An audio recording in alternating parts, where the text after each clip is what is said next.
Vanakkam. Hi, truth lovers. Welcome to SIP, South Indian Perspective, putting the voice of South Indians first. This video is a continuation of the previous video which we had, and it is in the topic Gujarat model or the Hindutva model, or also called Sanadhan model, or Tamil Nadu model or the Dravadian model. We've already discussed two different topics: political framework and economic philosophy. This is a continuation of it. Let us get into the third topic: cultural behavior.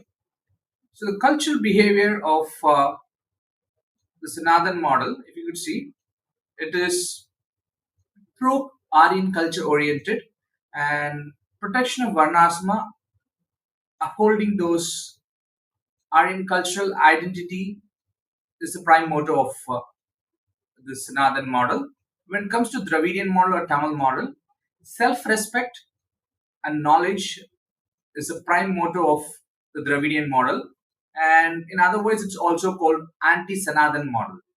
And when it comes to the cuisine, when it comes to the Sanadhan model or the Aryan model, they go into more of a vegetarian based cuisine, and it's more of a most lavish milk based sweets, and milk based foods are more common in the Gujarat model of functioning, or Gujarat way of thinking. And when it comes to Dravidian model or Tamil Nadu model, it's very pro non-vegetarian. Biryani, both chicken and mutton, are considered a part of the political culture, and of course, in any political party's major function will not end without biryani. And when it comes to political isolation or political exclusion, if you could see, in the Sanathan model, they wish to exclude Muslim culture or non Hindu culture away from the political space of the Sanathan land or Gujarat land. And in other words, it's also called, how we can explain is that Muslims and minorities can exist politically in the state, but we cannot accept you as a major player, or we don't want you to have a big share in the political space.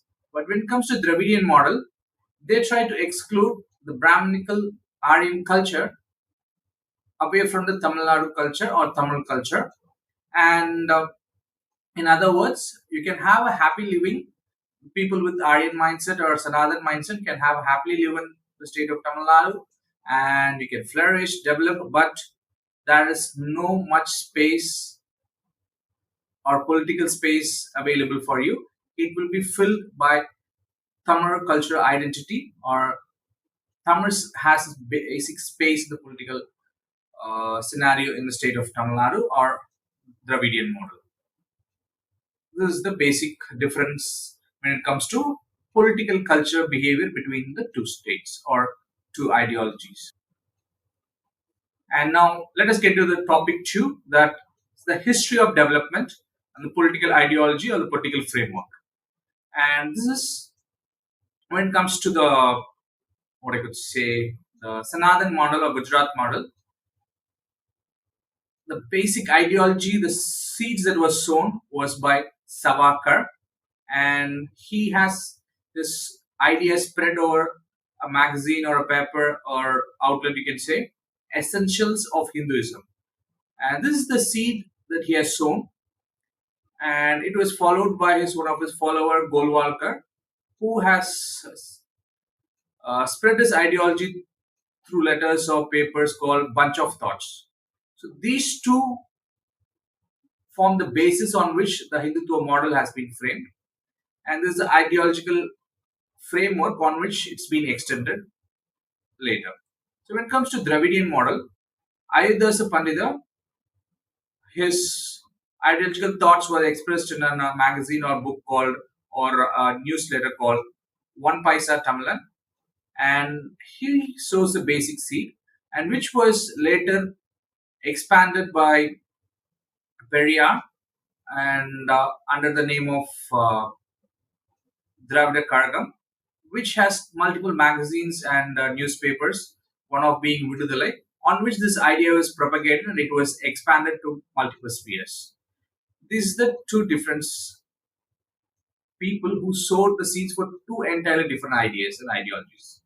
And when it comes to how this was made into a political framework, if you see, there was a organization that was found that's called RSS, and it was founded by Hegdeva, and he coined the term Hindu nationalism, and under which a lot of this ideological things, think tanks were joined together to form a political party called the BJP, and which is a political wing, and ours being the ideological wing. These people frame the ideology for the Hindutva model or the Sanadhan model. And the other side, if you could see the Dravadian model, there is a party called Justice Party, which believed in social justice, and people from those party have great intellects, as well as there's a organization called Dravida Kadagam, which got later formed and what I could say propagated by Tandai Periyar. So they created ideologues and ideological people who formed the foundation for the Dravidian movement and the ideologies and the different roots which got spread over a period of time. And when I go to the basic difference, how they saw the nation of India. So when it comes to the Sanadhan model, they always wanted a strong center and a weak state, or if possible, no states at all. If there is a 500 provinces, it will be much better to rule. This is the basic political framework which they wish to execute. But when it comes to the Dravidian movement, they want an equal, not so strong center and a very strong state.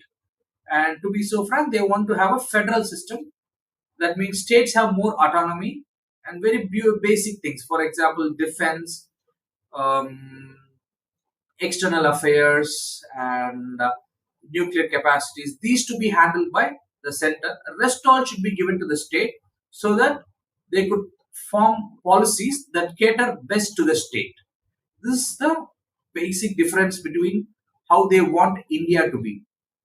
The difference between the historical background on which these two ideologies got flourished. Now let us get into the next topic.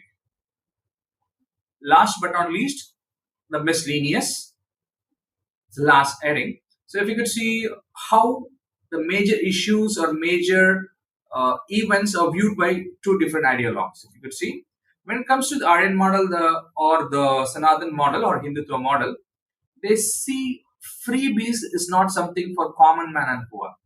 Freebies can be given in the way of industrial loan waiver or interest waiver or tax waiver, and this should not be given to individuals. It should be given to organizations like big corporates or big temple industry or religions, how do you say, conglomerates has to be given so that they will bring about prosperity, and this prosperity going to get spread all over the society. This is the way they see freebies. Freebies is for selected group. When it comes to the Dravidian model, they say freebies should not be given to the top or the elite or the creamy people.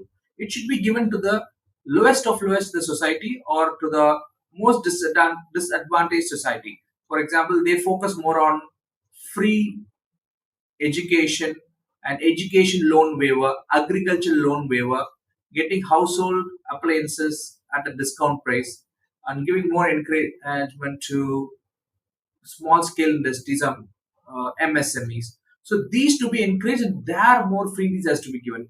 By this way, this creates a huge market, and this market will in turn bring about demand, and this demand will create a lot of investment, and this brings about a prosperity. So in other ways, you can say more concentration of freebies to be given at the top level. It is Sanathan model. More freebies to be given at the bottom level. This is Dravidian model. So the next category I wish to say, that is how they focus on tourism. So when it comes to tourism, Sanathan model concentrate more on Hindu religious temple based tourism, food tourism, wildlife tourism, patriotism based tourism. And when it comes to Dravidian model, they cater more into specialized tourism like medical tourism, Chennai is considered as the medical tourist hub of South Asia, and cultural tourism, history tourism, and resort and education tourism. When it comes to state of Tamil Nadu, there's a huge pool of institutions, education institutes available, where there are a huge number of seats available. So they wish to have students all over India and all over the world. So this in turn gives prosperity to the state. And yes, religious tourism is also there, not to a great level, and that is not specific religion. Hinduism, Shiva based tourism, Vishnu based tourism, Christianity based tourism, Islam based tourism are available because those many religious tourist sites are available, but that's a very small portion of the tourist market. And the last, how the Sanadhan model views education of women and lower Varna people is entirely different. What they see is that if these category of people are given more education, this will create a lot of unemployment in the society, and this will also make uh, non-availability of people for the layman jobs. This is a view. So only few people or few sectors of the society has to be educated so that the society is in balance. This is a perception or view of the Sanathan model. But when it comes to Dravidian model, education should not be made into an access for elite. It should be given to women and the deprived people, especially non-Brahmins, as they were historically deprived from education and other social activities. So, educating women and non-Brahmins is the way to uphold social justice, and government encourages this through reservation. It's a very pro-reservation state, and this has also bring about a lot of changes across all sections of society. And they believe when there is a growth in a society or in a state, every individual in the state, irrespective of the identity or irrespective of the sects, should be benefited by this. This is the Dravidian model. And this comes to an end of our basic introduction of two different ideologies, the Dravidian model and the Hindutva model. And this will give you a small light or introduction. What are the basic difference between these two? As these two states are one of the most developed states in India, and analyzing those and what can be incorporated in every different state will bring about a great change to India and, if possible, the whole world. And do support this channel by hitting on like button and subscribe button. Thank you. This is Maran signing off. See you next week with more useful videos. Vanakkam.